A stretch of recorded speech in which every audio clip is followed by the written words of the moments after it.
Have you ever stopped and just wondered, why did I do that? Why did I buy that thing I didn't need? Or why can't I ever seem to stick to my diet? We all like to think we have a pretty good handle on our own minds. But what if I told you that most of the time, you have no clue what's really going on in there? Well, this explainer, which is based on David McGraney's fantastic book, You Are Not So Smart, is going to pull back the curtain on your own brain. I mean, we all believe this about ourselves, don't we? It's comforting. We think we're the captain of our own ship, making these super deliberate, logical choices based on all the facts. It's a nice story. But the truth, well, it's a little bit messier, and honestly a lot more interesting. The science shows that pretty much all of us are walking around in a state of self-delusion. But hey, don't worry. This isn't some terrible flaw. It's actually a feature. It's a weird mental trick that helps us cope with the world and, stay sane. So first up, let's talk about the grand delusion. This is the big idea that your whole sense of who you are, your life story, it's basically a construction project that's always being edited. Just think about it for a second. Why did you pick the career you did? Why did you break up with that one person? Your brain instantly gives you this neat, tidy little story. But McGraney argues that a lot of the time, these are just stories we make up after the fact to explain decisions that were actually driven by forces we weren't even aware of. So let's look at one of those unconscious forces. Let's meet the invisible puppeteer that's pulling your strings when you're not even looking. And this puppeteer, it has a name. It's called priming. Basically, everything you see, or hear, or even smell can trigger this whole web of related ideas in your mind, totally beneath your awareness. And those ideas, they can totally change how you act. I know, that sounds ridiculous, right? How could a random object change your morals? Well, you're not going to believe this, but an incredible experiment put that exact question to the test. Okay, so the setup was pretty simple. It's called the ultimatum game. One person gets $10 and has to offer a split with a partner. If the partner accepts, they both get paid. If the partner thinks the offer is too low and rejects it, nobody gets anything. Now, before they played, one group was shown neutral images, kites, whales, that kind of thing. The other group, they were shown stuff from the business world, briefcases, fancy pens, you get the idea. And the results were, well, they were staggering.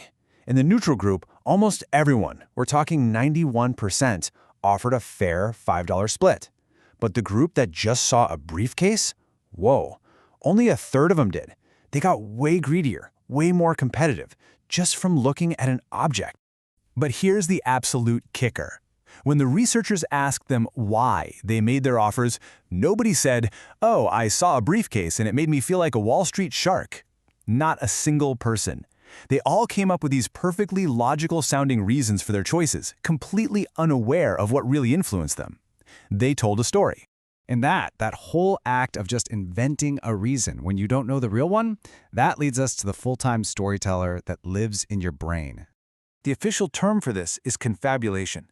It's your mind's way of filling in the blanks. When your brain doesn't actually know the why, it just makes up a reason that sounds good and feeds it to you like it's the absolute truth. You're not lying. You genuinely believe the story you just invented for yourself. The book uses a perfect analogy for this. You know how you have a physical blind spot in each of your eyes, but you don't see a black hole in the world, right? No, your brain just photoshops it. It fills in the gap with what it thinks should be there. Well, confabulation is the exact same thing, but for your thoughts and memories. And you can see the storyteller in action in the most amazing way with split-brain patients. In one experiment, they showed the word bell to one half of the brain and music to the other, speaking half.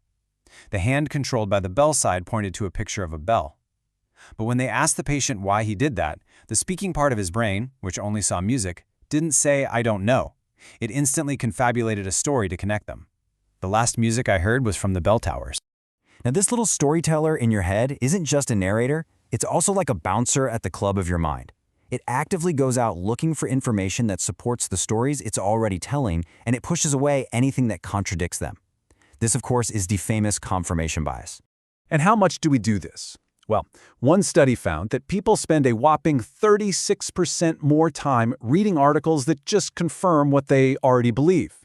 We're not really looking for information. A lot of the time, we're just looking for confirmation. So, if our internal storyteller is a bit shaky about the past, it probably makes sense that it's also pretty terrible at predicting the future. And that brings us to our faulty crystal ball. I mean, just take a look at your Netflix queue. I bet it's packed with all these really important, serious documentaries that you fully intend to watch someday.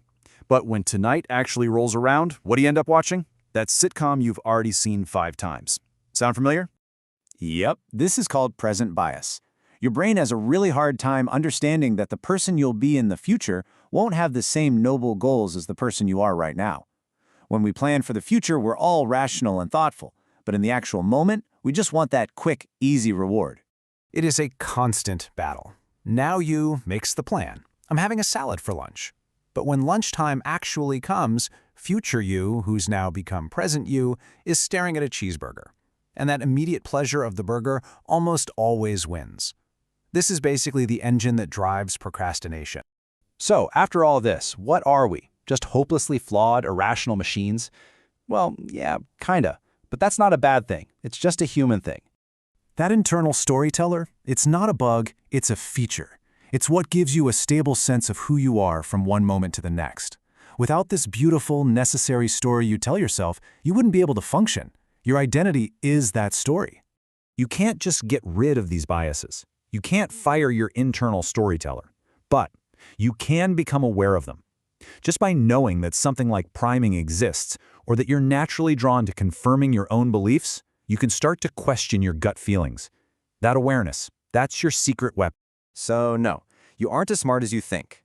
But knowing that, well, that actually makes you wiser. The story of you is still being written, and now you can be a much more conscious editor. So, the question is, what story will you tell next?